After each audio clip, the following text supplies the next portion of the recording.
Boa noite a todos.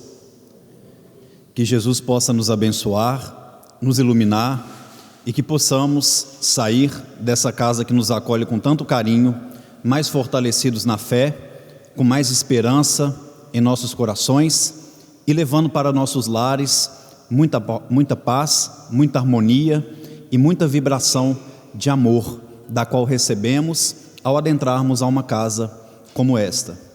Hoje, falar sobre este tema nos traz muita emoção, pois falar sobre os criminosos é falar de uma minoria que poucas vezes são lembrados pelos próprios cristãos, que poucas vezes têm sido lembrados pelos próprios espíritas. Nós que abraçamos a fé, que tem por objetivo restaurar o Evangelho do nosso Senhor Jesus Cristo em nossas vidas e na vida daqueles que andam em trevas, muitas vezes não aceitamos desafios da caridade. Muitas vezes não aceitamos trabalhos como este, de visitar um encarcerado. O trabalho de uma prece a um criminoso. Começamos a nossa reflexão lembrando de algumas passagens contidas no Novo Testamento, de algumas histórias que existiram no cristianismo primitivo, relacionando essas histórias aos presos, aos criminosos. Durante a nossa fala, abordaremos também histórias vivenciadas por Francisco Cândido Xavier quando este visitava os presídios. Falaremos da realidade do sistema prisional brasileiro, falaremos sobre algumas soluções, uma solução em especial para o sistema prisional. Falaremos também sobre as nossas dificuldades e por que carregamos tantas dificuldades de olhar de uma maneira diferente para um criminoso. Eu, tendo a oportunidade de trabalhar no sistema prisional, muitas vezes ouço dos espíritas: nossa, Rafael, eu posso fazer de tudo, meu filho, mas nessa vida não me chama para ver preso não, que eu não dou conta. Uma outra coisa muito comum que a gente escuta dos espíritas, porque às vezes a gente tem muita facilidade em falar de irmãos de outras religiões e esquecemos de olhar para o nosso contexto religioso, no caso, o espírita. Ah, Rafael, eu não vou em presídio, porque o ambiente lá é pesado demais. E eu tenho a mediunidade aflorada, então eu não fico muito bem quando eu vou nesses lugares. Já imaginaram uma mediunidade mais aflorada que a do Cristo? Uma mediunidade aflorada como a de Paulo de Tarso, que psicografava cartas de autoria espiritual do próprio Jesus, que não deixavam de visitar os presos, que não deixavam de ir num ambiente quando ele é pesado. A gente pode ter a mediunidade que for, se adentrarmos a um local, seja um hospital, um presídio, e falar: toda vez que eu venho nesse ambiente eu fico desequilibrado, porque aqui a energia é pesada. A energia não é pesada. Você que está em desequilíbrio, está sintonizado com aquelas trevas. Se é médium e entra em um local e sente um desequilíbrio, eduque sua mediunidade. Chico Xavier dizia que desenvolver mediunidade é desenvolver bondade. Como que a gente fazendo a caridade, indo num local com amor, com carinho, a gente vai sentir mal? A gente tem que sentir bem. Mediunidade não é martírio. Mediunidade é responsabilidade no trabalho com o nosso Senhor Jesus Cristo. E Jesus amava e ama cada um daqueles que cometem crime. Por isso que a gente está reencarnando. Porque acima do Cristo tem Deus, que segundo Kardec, na questão 171 do Livro dos Espíritos, sempre deixa a porta aberta ao filho arrependido. E aí se fundamenta o dogma da reencarnação. Chico Xavier, ao adentrar aos presídios, ouvia sempre o mesmo ensino de Emmanuel, que mostrava para ele os encarcerados e dizia: Chico, a diferença deles e de nós é que o crime deles já foi descoberto e o nosso ainda não. Diante das leis de Deus, somos todos criminosos. Estevão, um dos grandes mártires da história do cristianismo, senão o maior deles, o homem que com sua morte fez propagar a mensagem do Evangelho, que com sua morte fez com que do mundo espiritual guiasse os passos do apóstolo dos gentios, Paulo de Tarso, foi preso por 2 oportunidades. A primeira ainda não conhecia Jesus. Na cidade de Corinto, ao lado da sua irmã Abigail, foram jogados num cárcere por um crime que o pai havia cometido, colocando fogo nas propriedades de um romano. E ali, naquela prisão, ele, que não tinha tido contato com Cristo na terra, mas que estava em plena sintonia, nos fazendo recordar uma das bem-aventuranças: bem-aventurados que têm puro coração, porque verão a Deus. Com seu coração puro, dentro de uma cadeia, preso injustamente, ele disse à sua irmã Abigail: minha irmã, eu creio no Messias Redentor. Ele virá reestabelecer todas as coisas, dará paz aos tristes, levantará os oprimidos, tomará com amor todos aqueles que padecem de sofrimento da alma. Quem sabe Abigail, o Salvador, já não se encontra entre nós, porque Deus opera em silêncio e nunca vai concorrer com as vaidades da criatura terrena. De dentro de uma cadeia, de dentro de uma prisão, aquele jovem simples, de origem judaica, pobre, preso injustamente, sentia a presença de Jesus. Sentia não só a presença, mas compreendia espiritualmente quais seriam as leis ensinadas pelo mestre. E às vezes a gente fala que o ambiente da prisão é tão ruim, nós fazemos o ambiente. Como palestrante, temos oportunidade em falar em diversos locais, e eu confesso a vocês que nunca fui embalado numa energia tão forte, de maneira positiva, nos momentos que a gente assume o púlpito, assume a fala dentro de um presídio. Imaginemos nós, quantas mães, quantas avós, quantos pais, quantos filhos e irmãos do mundo espiritual vibram para um cristão visitar o seu parente que está encarcerado. Imaginemos nós, uma mãezinha no mundo espiritual, o quanto ela vibra quando o seu filho, que é tratado como um animal, volta a ter dignidade, porque ali há um desconhecido que vai ao encontro de infortúnios ocultos numa cadeia pública. Chico Xavier tinha muitos problemas de ordem cardíaca ao longo de sua vida. E então, em um desdobramento espiritual, num dia em que Chico se sentia muito mal, um mal-estar espiritual, um incômodo, um desequilíbrio, por que não Chico passou também por seus momentos de dificuldade? Senão ele não precisava nem de encarnar na terra, seria um espírito puro.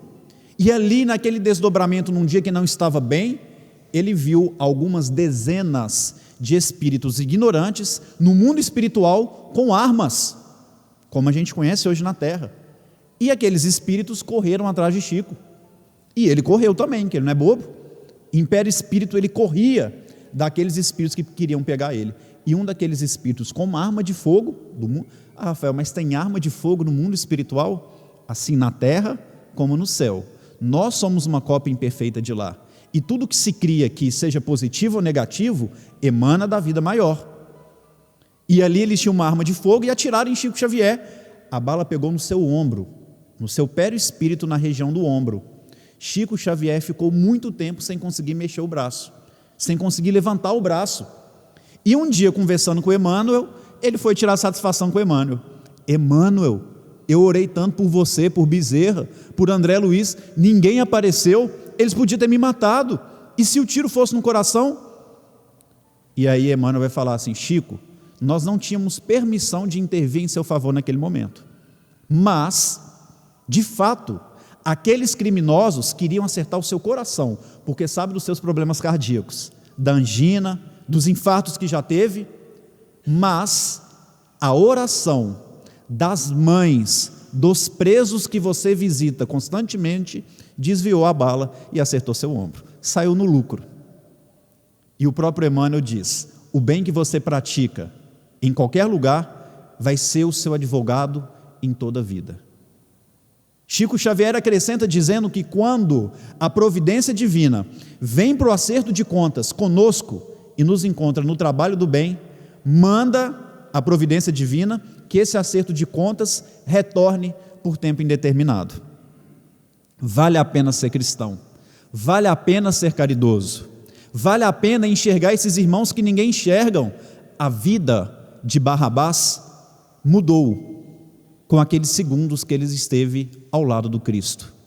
A vida de um criminoso mudou os rumos, porque Jesus tem esse poder de mudar também o rumo de nossas vidas. A segunda bem-aventurança, bem-aventurados que choram porque serão consolados.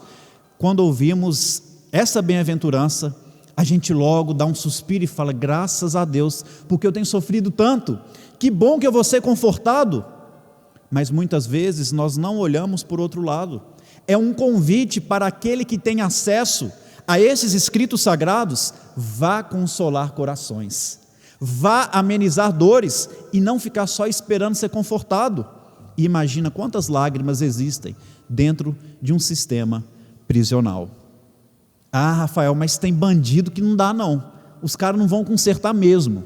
Maior bandido da história do cristianismo, Saulo de Tarso, não matou só Estevão não, foi responsável pela morte de dezenas e dezenas de cristãos, de humilhar aqueles que seguiam Jesus.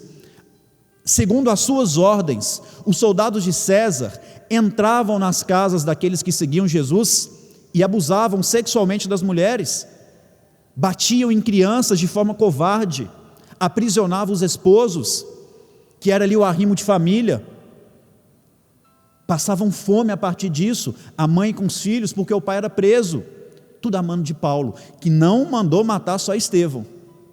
Será que Jesus apareceu para ele nas portas de Damasco para tirar satisfação ou agredi-lo? Era o maior criminoso da época. Saulo, Saulo, por que me persegues? Foi um diálogo, um convite amoroso para que ele mudasse de vida, e então ele passa a ser um dos maiores discípulos, inclusive sendo preso por diversas vezes ao longo da sua vida, como Simão Pedro foi, como João, Felipe. E ali numa prisão domiciliar em Roma, Paulo escreve a única carta de próprio punho aos seus irmãos de raça, aos hebreus, e naquela carta ele passa uma mensagem maravilhosa: visitai os presos como se estivesse preso com eles. Não é só visitar, é se colocar no lugar de uma pessoa que está passando por tanto padecimento como passa um preso no sistema prisional brasileiro, por exemplo. Não é só ir, é ir se colocando no lugar, e aí tem uma diferença muito grande. Muitas mães, muitos pais prefeririam ver um filho morto do que um filho preso. Ainda mais os pais que acreditam na vida além da morte, prefeririam ver um filho morto do que um filho preso. Quem em sã consciência gostaria de ter um filho preso? Um irmão, um pai, uma mãe? Por que a gente não quer? Porque sabemos do sofrimento que existe dentro de uma penitenciária. Já perceberam que se nós ficarmos uma noite sem dormir bem, sem dormir aí 6, 7 horas, 8 horas, como é recomendado pela ciência, no outro dia a gente está impaciente, extremamente nervoso, não conseguimos assimilar as coisas direito, a cabeça dói. Já imaginaram, numa cela que cabe 4, 5, 6 pessoas, estarem ali 30, 40, 50, será que eles vão ter espaço para dormir? Imagina uma pessoa que recebe uma pena de ficar preso 10, 15, 20 anos, sem conseguir dormir. E mais, será que ele vai ter tranquilidade de dormir num ambiente desse? Sabendo que eles muitas vezes estão em guerra, uns com os outros, pelas questões do crime. Ah, Rafael, mas quando fez a coisa errada, sabia que ia acontecer isso. Será que sabia como nós sabemos? No Brasil, de cada 3 presos, 2 não tiveram o pai na vida deles. O que a psicologia fala sobre a presença paterna? A lei, a regra, o que é certo, o que é errado, o que pode e o que não pode ser feito, o que é meu e o que não é meu. E aí esses irmãos, muitos deles não tiveram essa referência. E se a gente pesquisar a fundo, a mãe excedeu no sim.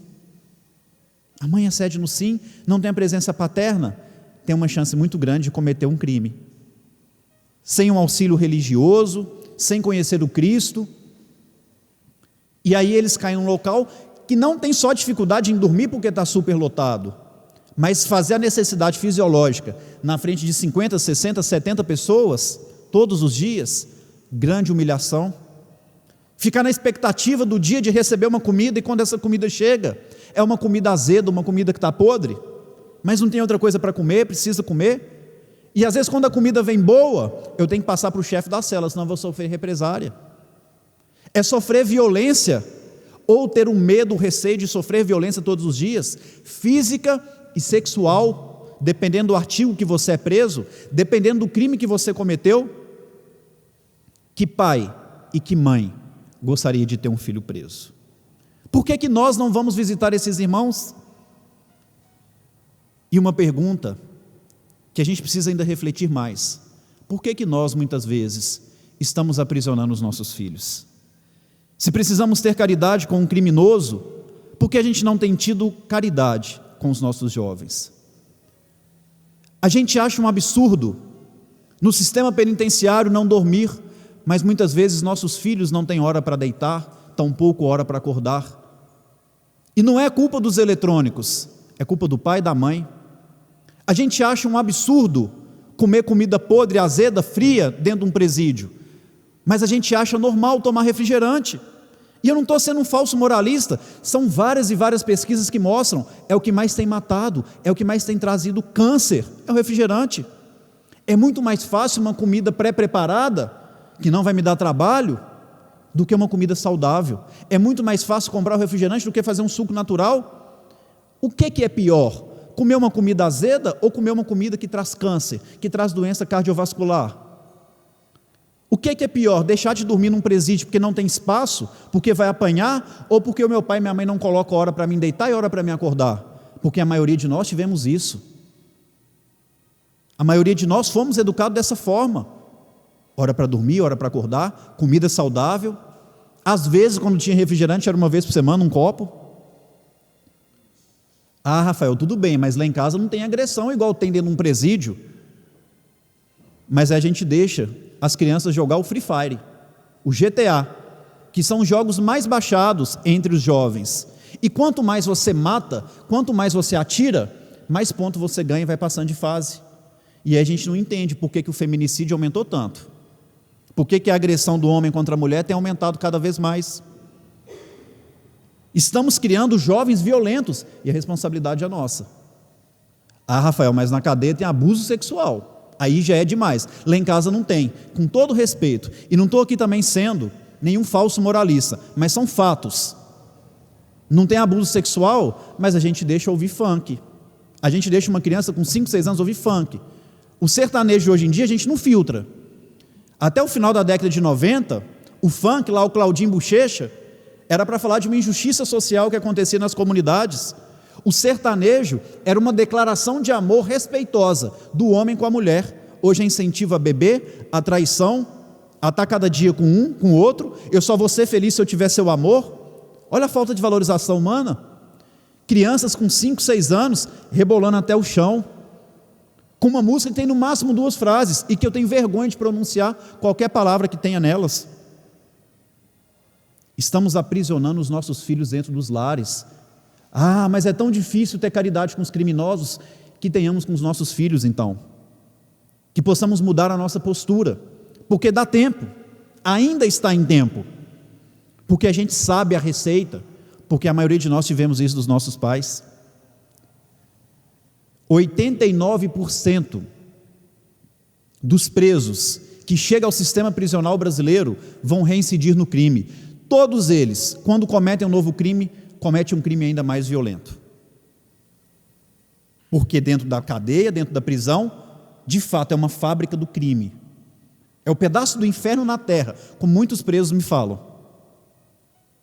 Vão chegar lá e vai sair como uma bomba relógio, vai cometer um crime ainda mais violento. Os nossos filhos, sendo criados da forma que as famílias têm se estruturado, na falta de resgate desses valores, também são bombas relógios. 75% dos presos no Brasil já tentaram ou pensam cometer suicídio em algum momento da vida. O suicídio entre os adultos está lá entre a 10ª causa de morte, mais ou menos. Entre os jovens já é a 2ª. Entre os jovens já é a segunda. Nunca houve tantos jovens com transtornos psiquiátricos. Nunca houve tantos jovens se matando.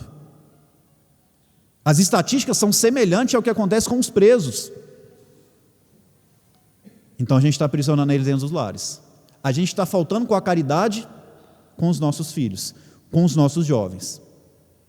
É muito bom fazer visita em cadeia? É um trabalho digno de cristão? Sim, mas nada vai adiantar se os filhos estão presos.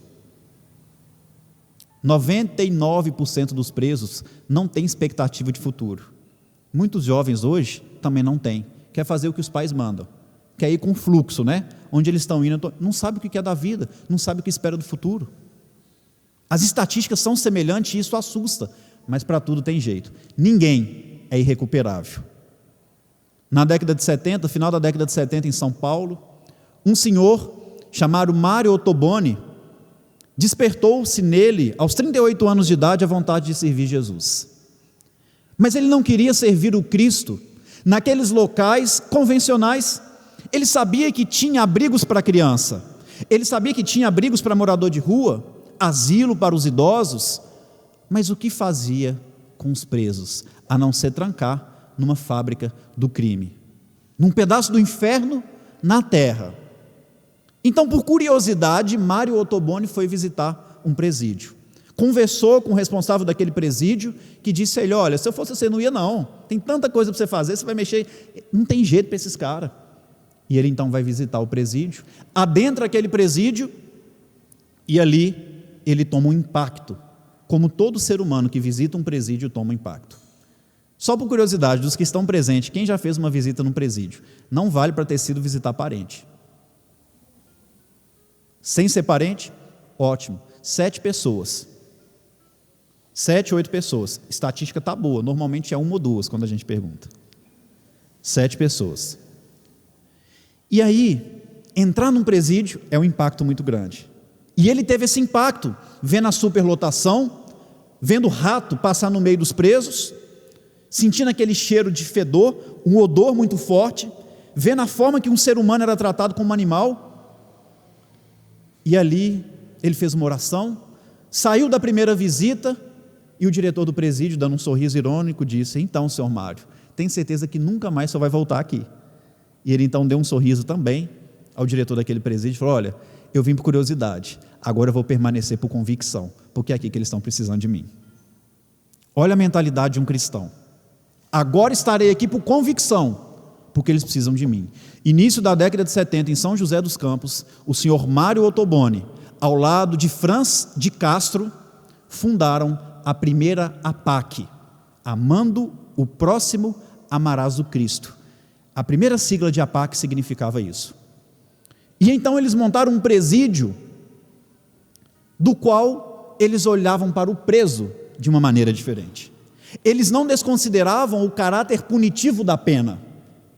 Eles não amavam o crime, mas amavam o criminoso e acreditavam que qualquer criminoso poderia se recuperar. Ninguém é irrecuperável, dizia seu Mário Ottoboni, que veio desencarnar em janeiro desse ano, com quase 90 anos de idade. E ali, eles começaram a comprar uma briga com o próprio Estado,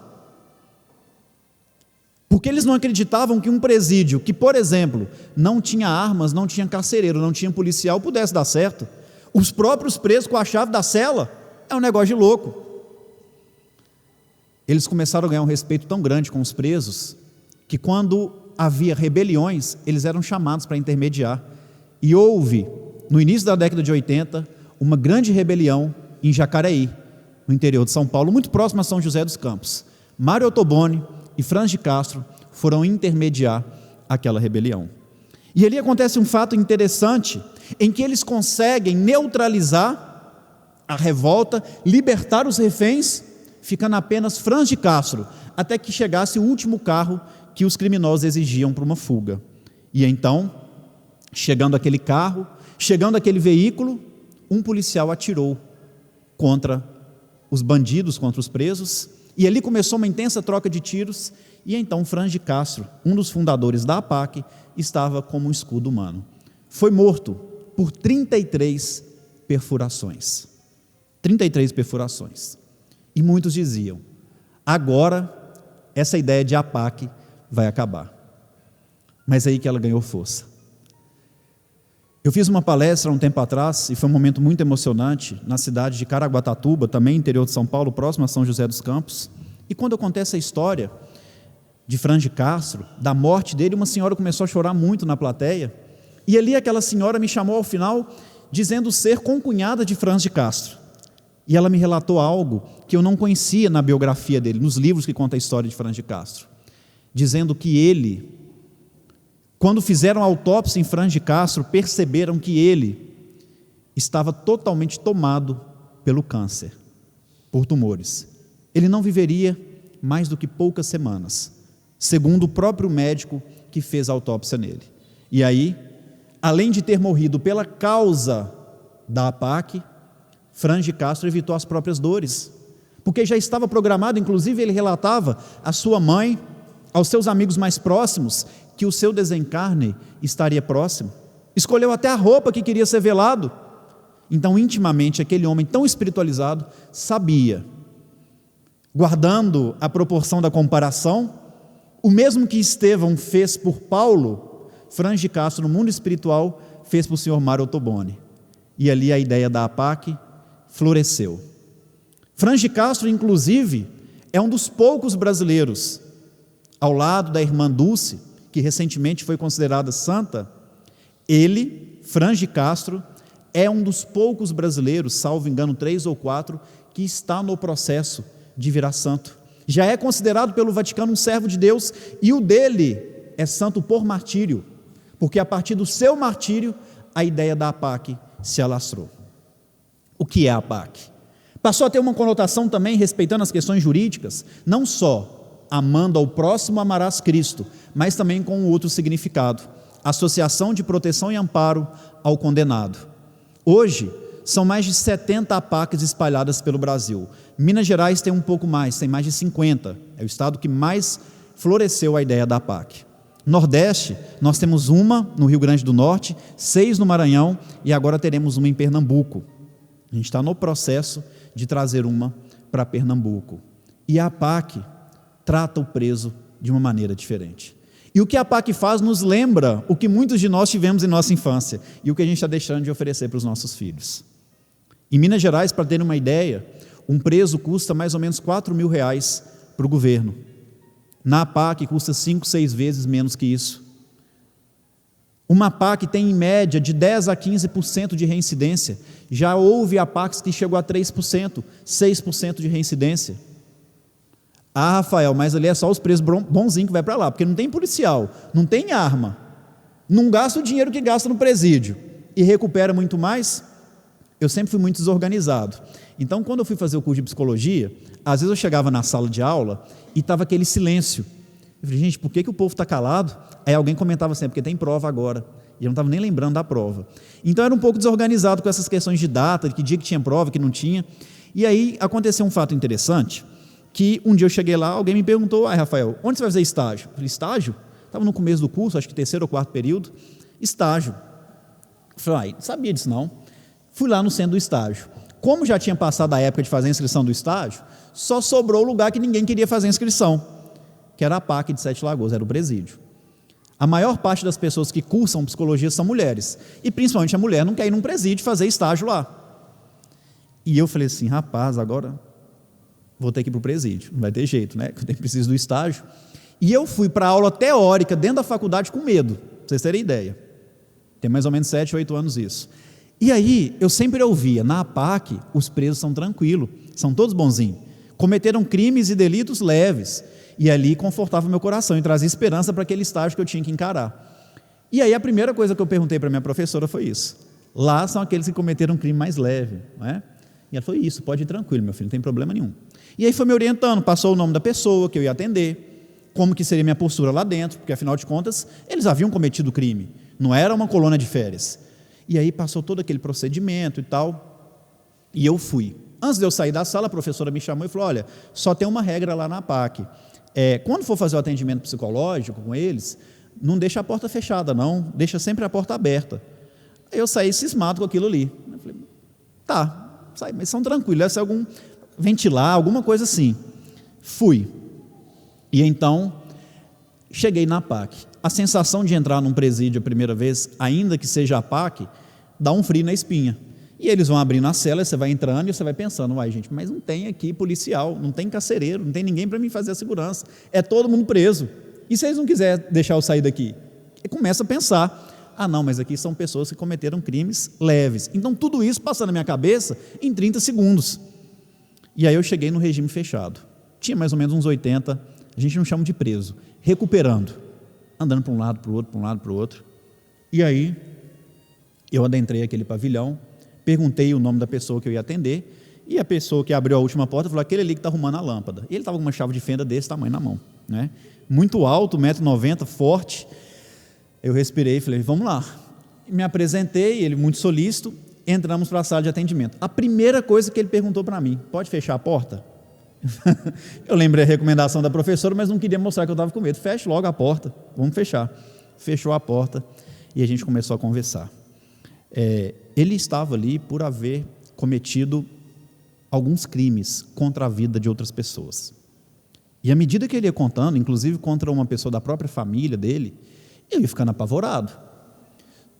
Eu apavorado, lembrando que a professora falava que ela era tranquila, eu estava de frente a um serial killer, né? E ele falava, e eu suava. Ele falou, você está com calor? Eu falei, porque a porta está fechada. E ele falou, não, mas já estou acabando. Está morrendo de medo, né? Com muito medo. E aí acabou o atendimento, saí são e salvo, né? Dá um alívio quando a gente sai de dentro de uma penitenciária. E ali eu comecei a fazer uma reflexão de uma semana até a próxima visita, que foi o seguinte, olha, que bacana ter tido esse impacto. Porque ali eu percebi que aquele local acolhia todo mundo, independente do crime. A professora tentou me deixar tranquilo.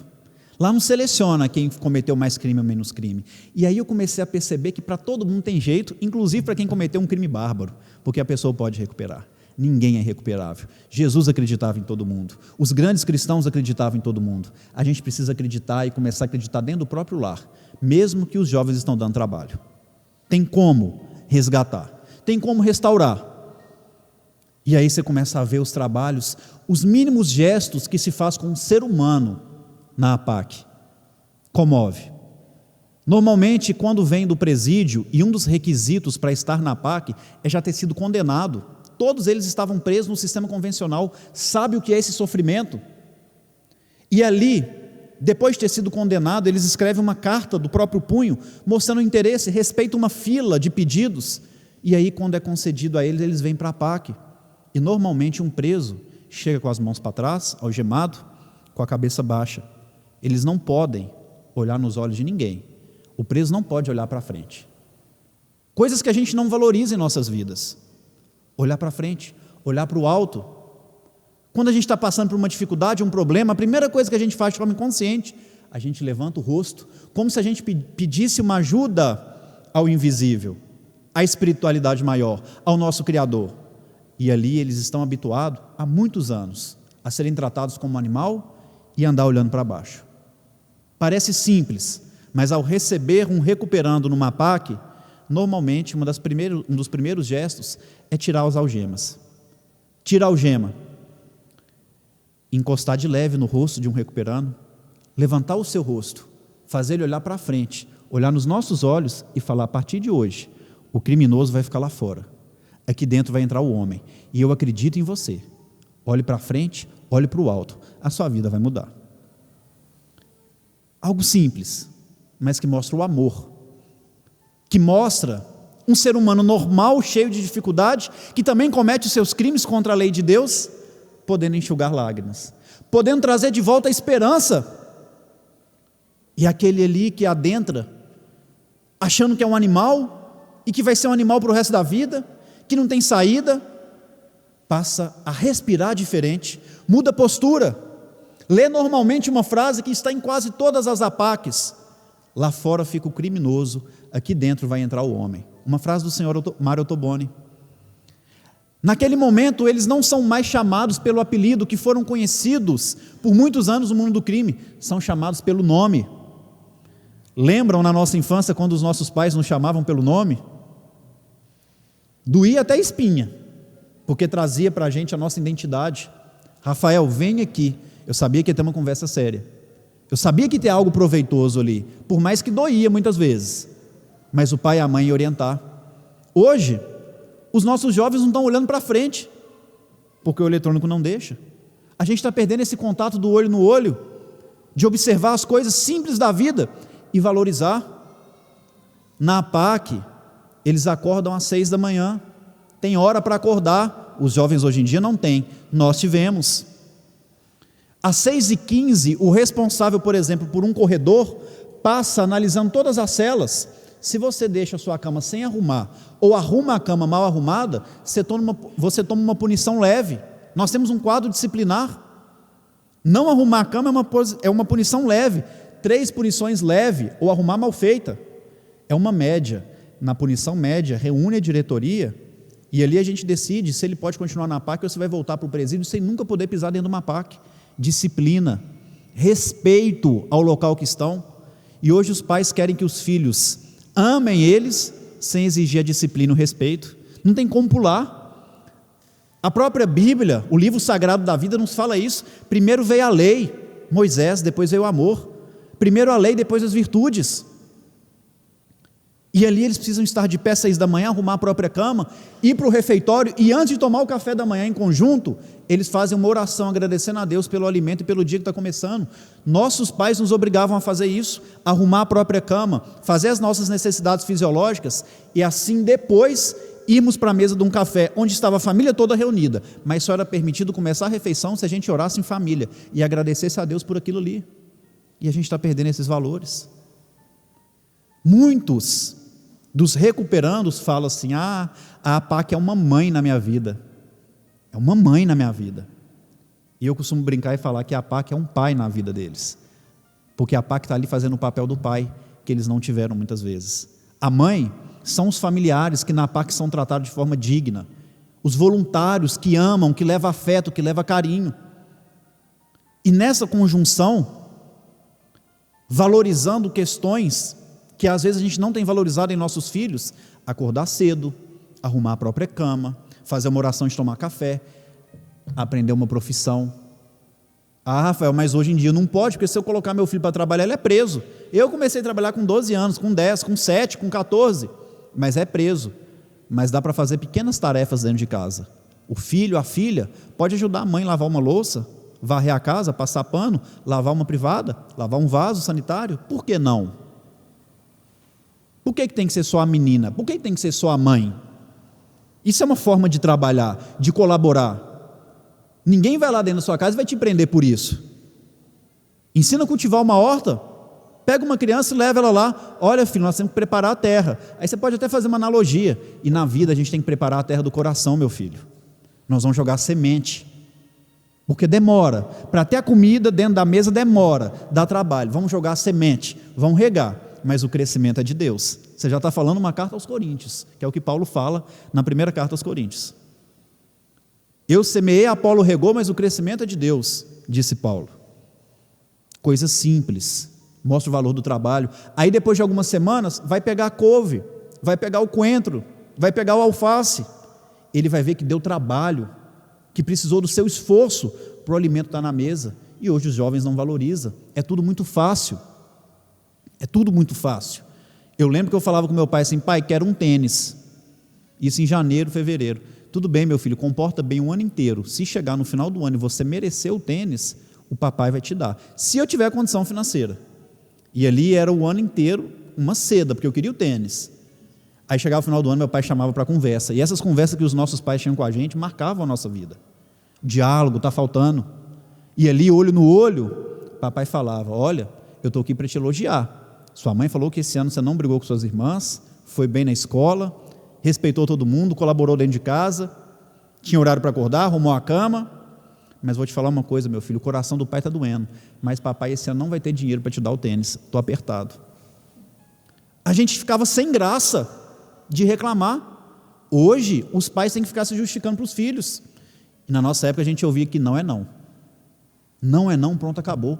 Pai e mãe não tem que ficar se justificando porque está falando não para o filho, não. E às vezes vai se sacrificar, vai endividar para satisfazer a vontade do reizinho da casa, ou da rainha, da princesa. E aí, Um preso na APAC não fica com a chave da cadeia ao acaso, não. Muita disciplina, mérito, não pode ter falta, tem que ficar anos ali com bom comportamento, mais ou menos igual a gente quando começava a sair na nossa juventude. Ô mãe, meus amigos vão sair. Minha cidade, 7 Lagoas, de fato tem até mais de 7 lagoas, e uma dessas lagoas era o Point. Mãe, eu vou para a Lagoa do Centro com meus amigos.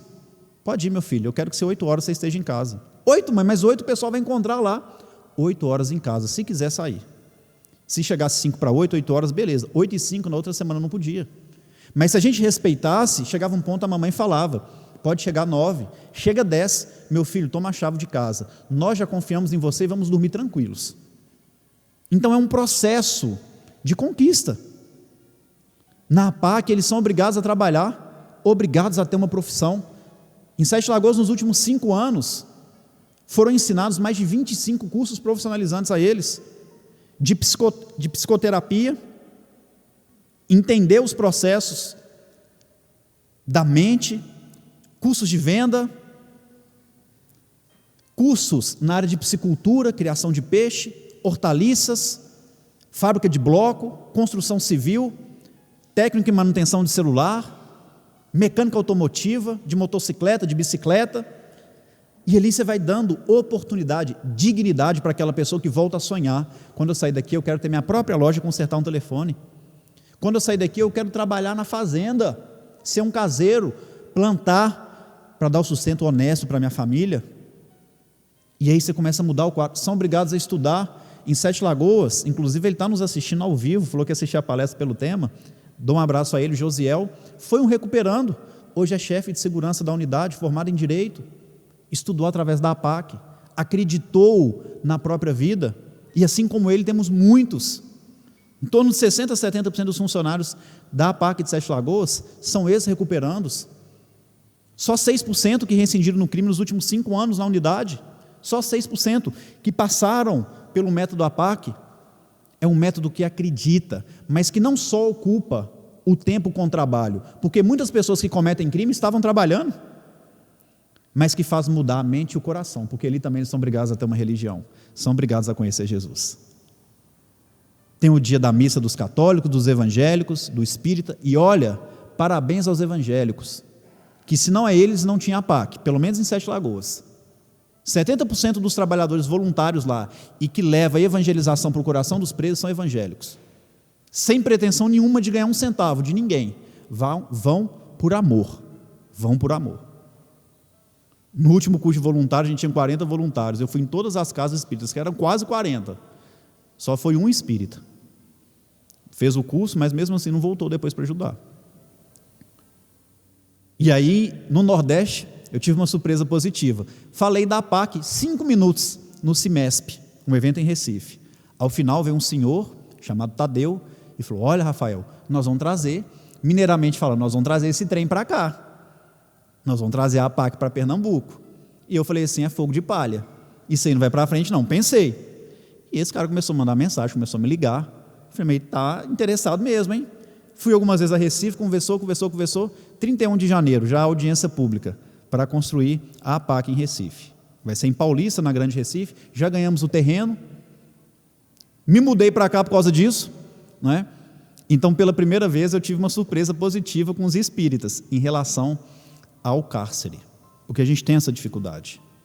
E olha gente, pode ir sem medo, o ambiente não é ruim não, o clima não é ruim não, o clima e o ambiente quem faz somos nós, e se a gente está entrando em algum ambiente e não está se sentindo bem, a gente precisa repensar, porque o desequilíbrio está em nós. Mediunidade é uma coisa santa, maravilhosa, que a gente precisa praticar santamente, religiosamente, com muito amor, sem medo de ser feliz, sem medo.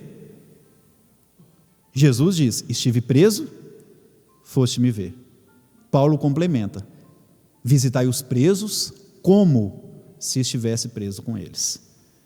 Vamos começar a olhar diferente para os nossos filhos, vamos começar a restaurar pequenas coisas no ambiente familiar, que faz com que a gente deixe de aprisioná-los, que a gente passe a ter caridade primeiro com os nossos.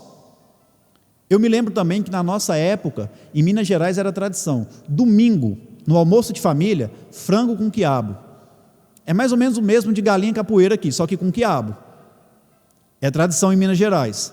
E aí eu ficava na torcida, quando criança, início da juventude, para não receber visita em casa, no dia que ia fazer o frango.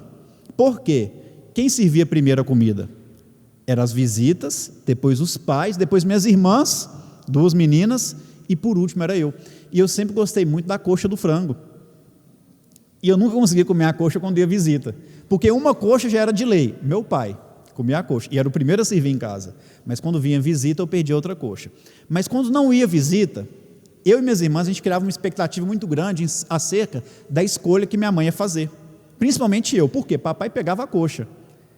A minha irmã gostava da sobrecoxa, a outra da asinha. Minha mãe às vezes pegava o peito, às vezes uma... Só que a gente criava a expectativa que mamãe mudava muito, mas era o peito do frango. E eu ficava olhando para não pegar a coxa, não pegava, ficava aliviado. Aí minha irmã pegava a dela e eu comia outra coxa. Mas a gente tinha respeito, os pais serviam primeiro.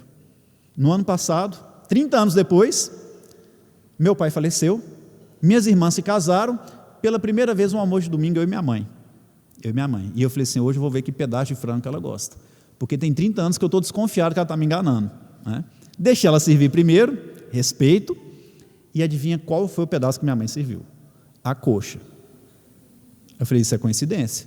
No outro domingo, a coxa. No outro, a coxa.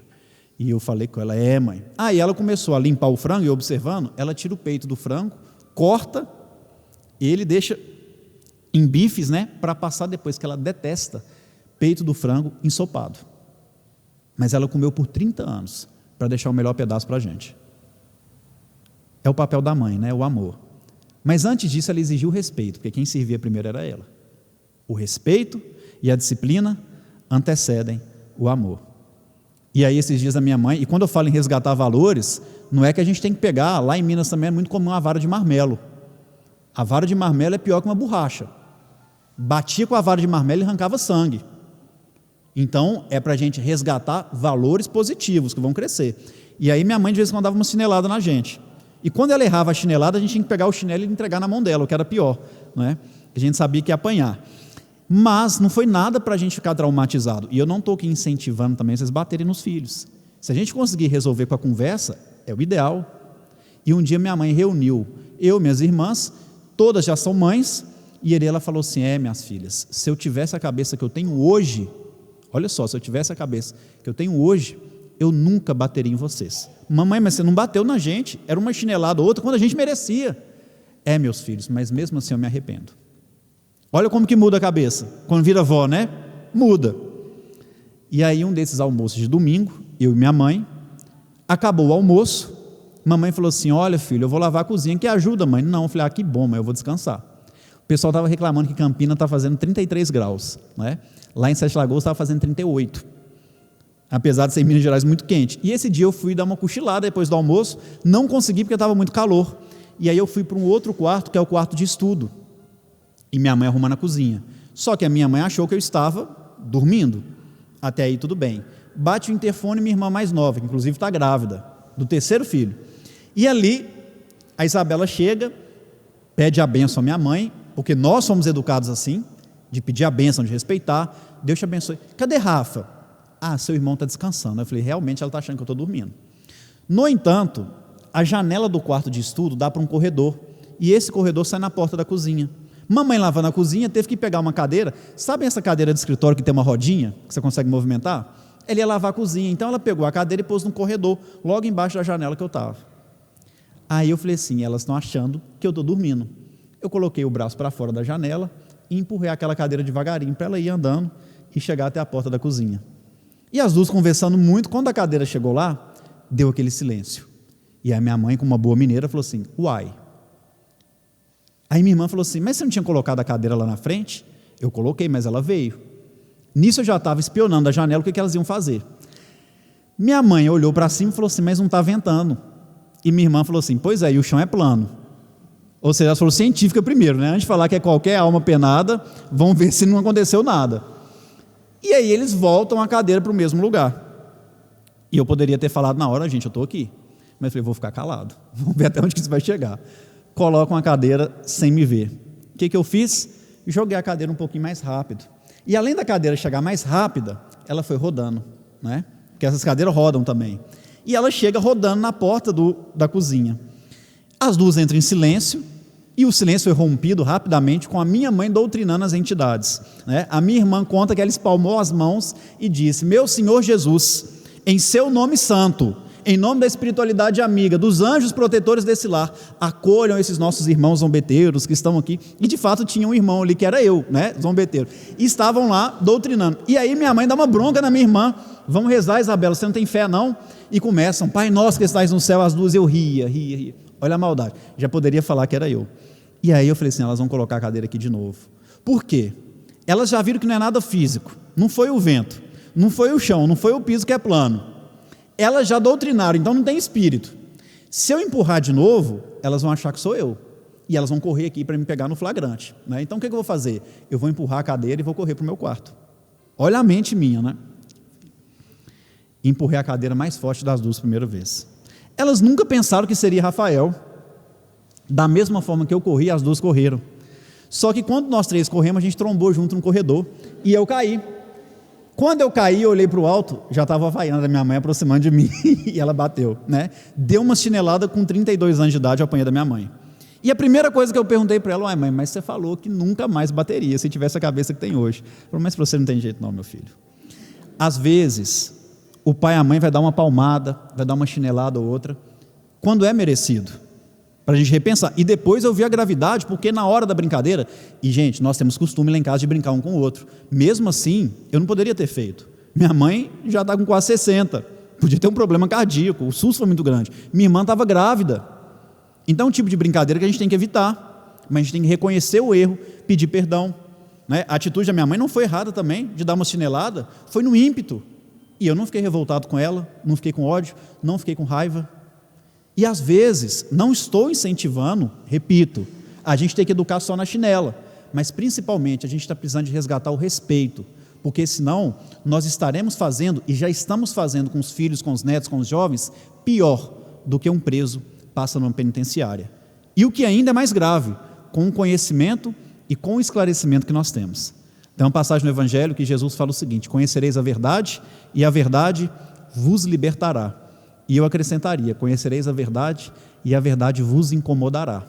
O Espiritismo nos convida a entender o processo da verdade da vida, através do Evangelho do nosso Senhor Jesus Cristo. Vamos olhar para os criminosos de uma maneira diferente. Vamos sair daqui reflexivos, pensando: será que eu não estou tratando o meu filho como um preso é tratado dentro de uma penitenciária? Será que eu não posso destinar um pouco do meu tempo para conhecer projetos sociais no cárcere e levar uma palavra amiga de conforto, de esperança àquele que passa por essa provação, lembrando que somos todos criminosos aos olhos de Deus? Que Jesus possa nos amparar, nos abençoar. Eu agradeço muito o carinho e a atenção que tiveram comigo nesse tema que é tão delicado, mas que é necessário também ser tratado na visão espírita, mas acima de tudo, na visão cristã. Muita paz a todos e muito obrigado.